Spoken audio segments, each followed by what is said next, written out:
Now, from electric cars to transparent televisions, the Consumer Electronics Show is back. Among the futuristic tech innovations there, devices that might soon replace your smartphone as you know it.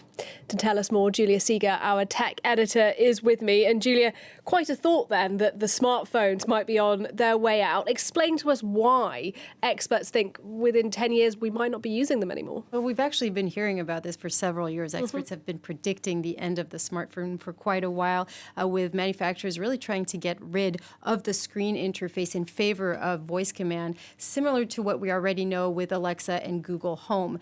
But it's true that it's only this year, really, with the CES 2024, that we were able to get a glimpse into the future of what that could actually look like. And one example is the AI pin by the American company Humane.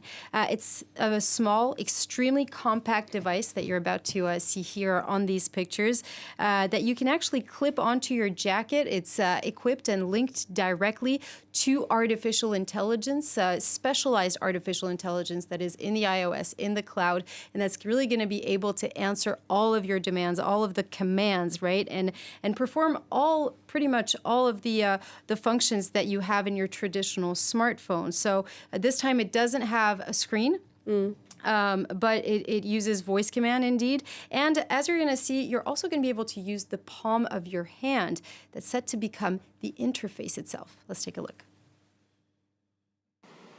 This is the Humane AI pin. Play songs from famous sci-fi films. I've got my music controls. If I go to the left, I can go back. If I go to the right, I can skip. If I was to go down, I can pause. And to get back to my home screen, I just close my hand. Okay. Got my clock, weather, and the date. If I tilt my hand up, got nearby. It tells me everything that might be around me. Estamos casi listos para enviar la versión final. We are almost ready to ship the final version. Great. I can't wait. Thanks so much. Genial. No puedo esperar. Muchas gracias.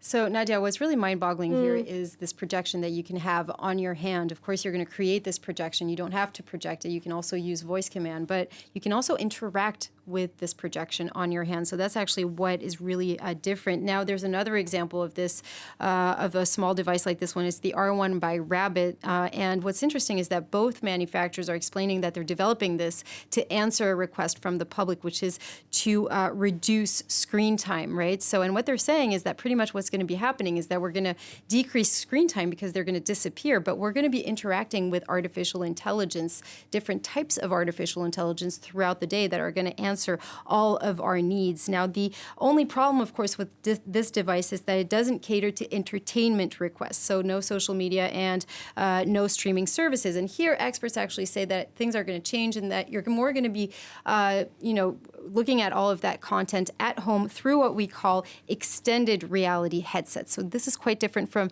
virtual reality headsets. Let's take a look at what Apple just unveiled at the CES. It's called the Apple Vision Pro. This is how it works. So you're going to be putting on the headset, and the information is actually transparent onto your own environment. So you're seeing all of these applications, and just by looking at one of those applications, so with your retina, you're going to be able to open that application. And what's new here is that it's an extended reality because you can actually see your environment. You can still interact with people who are around you. And that was one of the complaints of people with regular VR headsets because it was very isolating to people. But we'll have to wait and see if people are actually going to be adopting this usage specifically. All right, Julia Seeger, thanks very much indeed.